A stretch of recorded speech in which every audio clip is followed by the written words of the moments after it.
Hi guys, it's me. It's been a while since I did a video, so I decided to go ahead and do one for you guys now that I have all this extra time on my hands thanks to quarantine. And speaking of quarantine, if you hear any craziness going on in the background, it's because we're on day 5 of quarantine in the Blackburn household and everybody is going crazy.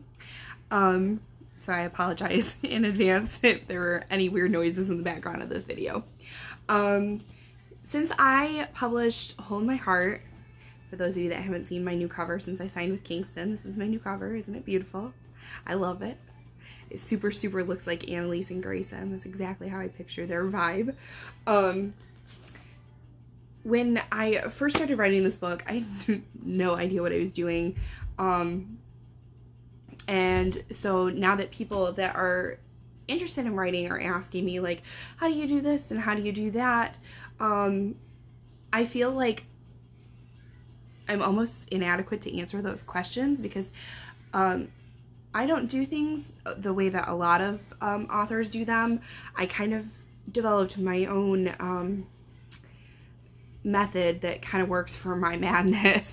But I will definitely go through and explain what I do, how I do it, why I do it, because when I was looking up how to write a book, I went on Pinterest and I looked up all these articles and I was reading these articles by these like big name authors that tell you, you know, you do this and you do this and you do this, and I felt stupid and like there was no way I could ever write a decent book. And I don't want anybody to feel like that. Anybody can write a book. You just have to have the drive and the passion and be willing to take some chances, and trial and error is like a big part of it, or at least it was for me. So this is my process. The first thing that I do is I start with my outlining. This is the book that I outline in currently. It's about halfway full because I have many projects outlined. Basically, my outlining differs from some authors because I am not a plotter, which is somebody that plots out every single facet of their book. For some genres and some storylines that's necessary, like my friend M.R. Rutter, she writes dark romances that have crimes involved and all these different timelines of different people that are involved in these stories. So for her, a really structured outline is necessary, otherwise things will get super muddled and it's gonna be a big mess and she's gonna have to go back and fix it, and it's just not gonna be fun. For me, a super strict outline is not really necessary. Basically all I need is a vague idea. This is where the story begins and this is where I want it to end. And if there are specific like things that I want to happen in between beginning and end, like if there's a middle part that I really feel strongly belongs there, I'll also note that down. And sometimes what I'll do is I'll write like a displaced scene and I'll know, okay, this is gonna go somewhere in the middle, and then I write until I feel like, okay, this is the place for that scene, and then I'll put it in. Basically I'm more what they refer to as a pantser. I kind of fly by the seat of my pants with this very vague outline. And basically I fill the meat in of the story just as it comes to me. Just kind of let it flow from beginning to end. That's what works better for me.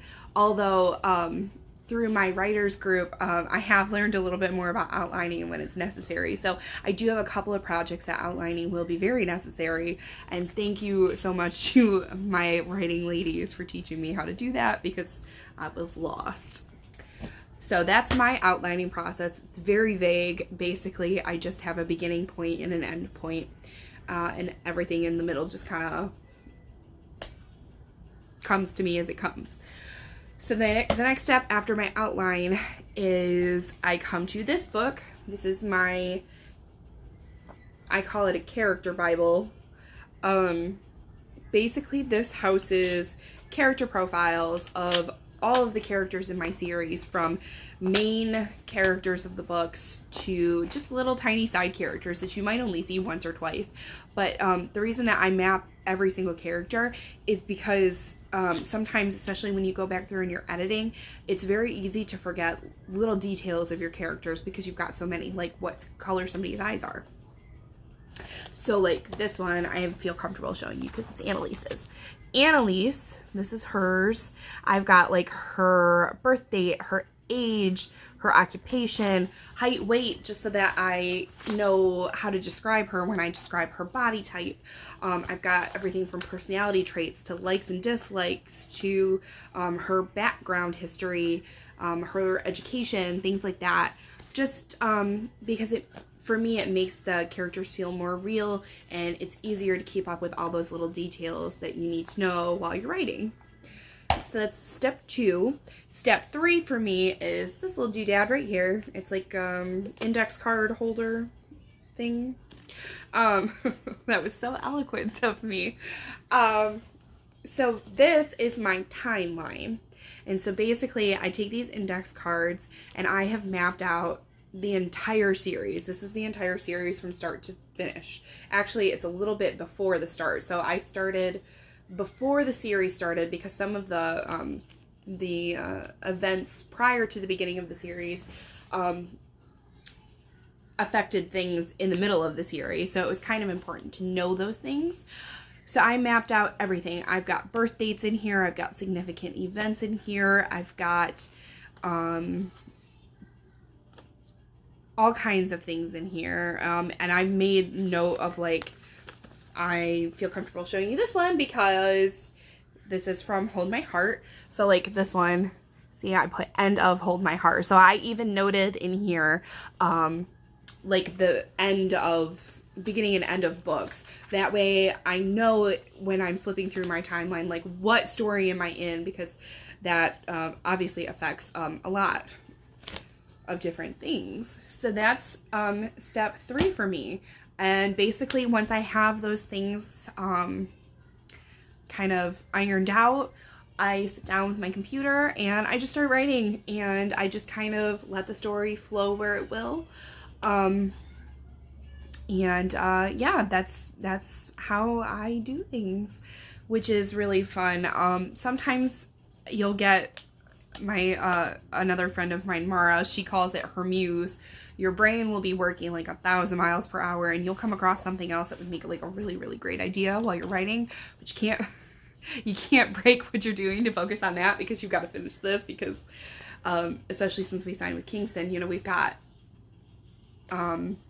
dates that we have to meet. We've got to have this edited by this time.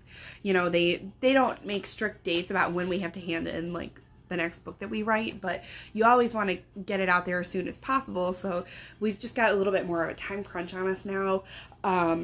So, you know, you can't always break to work on something that has popped into your head, even though it may be like consuming your brain. So that's where this book comes in. If you can't tell, I have a ton of notebooks. This one is my future ideas. And basically ideas live in this notebook until they're ready to go in this notebook. And both of these are pretty well full. So I'm actually going to have to get new ones soon. Because, yeah, once you do start building these worlds and getting more comfortable with your own writing process and how you do things and all of that, then the ideas just start flowing and it just kind of takes over your life, and you will never be done writing, because that's what it's like to be a writer. So yeah, I hope that was helpful for you guys that are interested in writing. You have to kind of find what works for you. You might be a plotter, you might be a complete pantser, you might be something in between, which is kind of what I feel like I am. I'm kind of in between. Your writing journey is yours, and you have to own it and do what feels right for you. Because if you try to do things somebody else's way, it's just not going to work out. you're gonna feel lost and confused and like you're stupid and can't do it. And that's completely not true. If you have a story living inside of you, you are more than capable of bringing that story to life. You just have to find the path that works best for you. All right, guys, I hope quarantine is going well for everybody. I hope this is over soon, and I will be back very soon to give you guys release date for everything I've done. And everybody have a fantastic day.